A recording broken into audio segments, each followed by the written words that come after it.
Olá, tudo bom com você? Hoje a gente vai falar sobre relações de trabalho. Isso, tem uma legislação que está sendo bem alterada, é a questão da CLT e das regras trabalhistas, né? Claro que a nossa interpretação é de que está havendo essa flexibilização justamente para manutenção de empregos, tá? A Organização Internacional do Trabalho, ela estima que depois desse período a gente tenha um número bem grande de desempregados, chegando a aproximadamente 25 milhões. Então, a medida provisória veio para tentar minimizar esses impactos. Claro que é uma medida bem polêmica, porque, sabe, dependendo da interpretação, a gente está falando de artigos que não estão de acordo com a Constituição, mas do outro lado tem a justificativa de que é diante de um cenário que a gente nunca viveu antes, então as formalidades devem ser flexibilizadas. O que a gente orienta, né? Tem os dois lados, são dois pesos e duas medidas, né? A nossa orientação é utilizar da medida provisória 927, que saiu no dia 22 de março, depois teve a revogação de alguns artigos pela 928, mas ela tá valendo, né, a 927, com cautela. O que isso significa? Significa que ela deve ser usada realmente, na nossa orientação, em casos para manutenção de empregos, tá?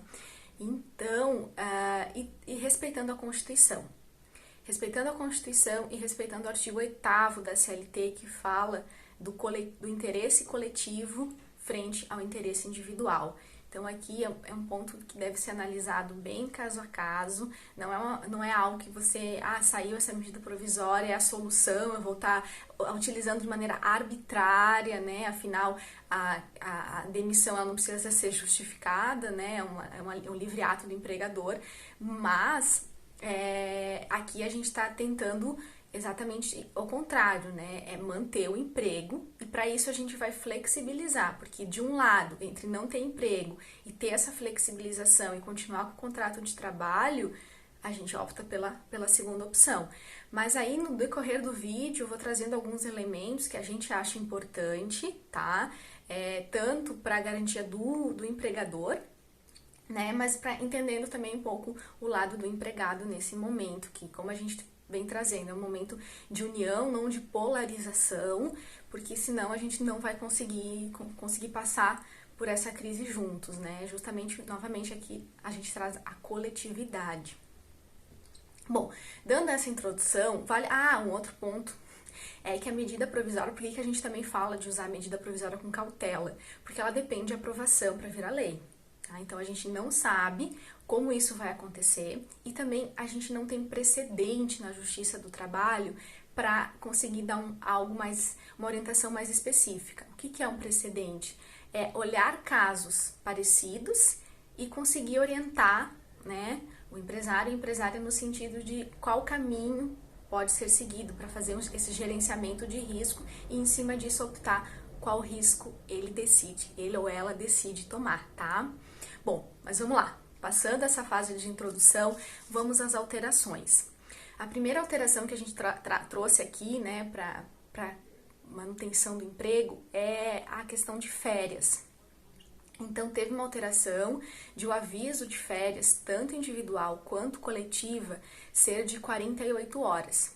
Aqui, vale a regra geral da CLT, respeitando véspera de feriados e de finais de semana para a concessão das férias, tá bem? As férias coletivas, a nossa orientação é qual? Para respeitar a Constituição, né? Porque a Constituição fala que férias coletivas é só mediante convenção ou acordo. Verificar se não teve um aditamento na convenção. Um aditamento de acordo com essa medida, né, com a medida provisória 927, estabelecendo regras e parâmetros para melhor orientar como podem ser concedidas essas férias coletivas. Caso não haja esse aditamento, segue-se a regra que está na medida provisória. Uma outra possibilidade também é antecipar as férias, aquele funcionário que ele ainda não tem direito, ou não completou o período, né, para ter as férias. Você pode adiantar essas férias como uma alternativa também para a continuação do contrato de trabalho. Outra alteração que a MP trouxe é com relação à antecipação de feriados. Aqui a regra é a mesma, né? Para conseguir, né, não haver a demissão, ou se, enfim, talvez já fez a opção número 1 das férias e mesmo assim, né, não tem mais férias para serem antecipadas ou gozadas, né, então eu antecipo os feriados com o intuito de também manter o contrato. A terceira possibilidade é a questão do banco de horas, que também teve flexibilização. Por quê? Porque agora a gente está falando de utilizar o banco de horas para compensação em até 18 meses, o que antes era de 6 meses, dependendo de 6 meses a 1 ano, dependendo o acordo, né?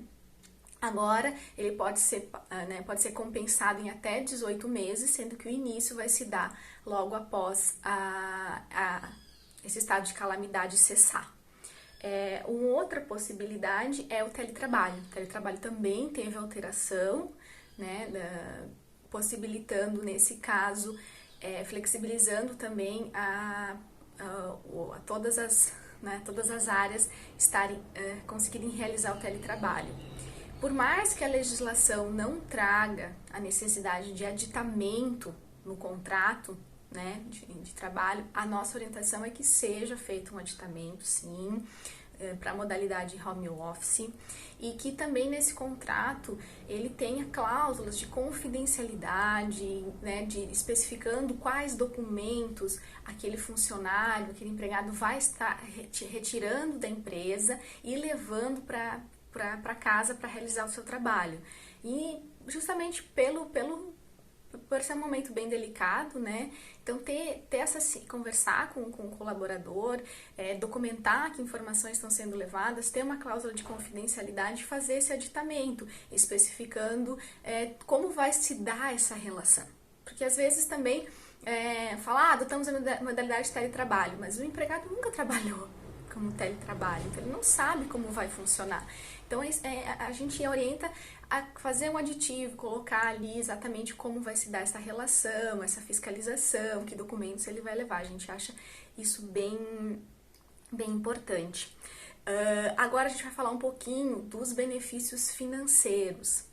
Aqui também teve alteração. Tem a possibilidade também do empregador efetuar o pagamento de 1/3, no caso de concessão de férias, só junto com o 13º, tá? Então as férias vão ser pagas normais, mas o adicional de 1/3 vai ficar lá para dezembro, que é quando paga mais novembro, dezembro, não sei exatamente agora, a parcela do seguro do 13º, tá?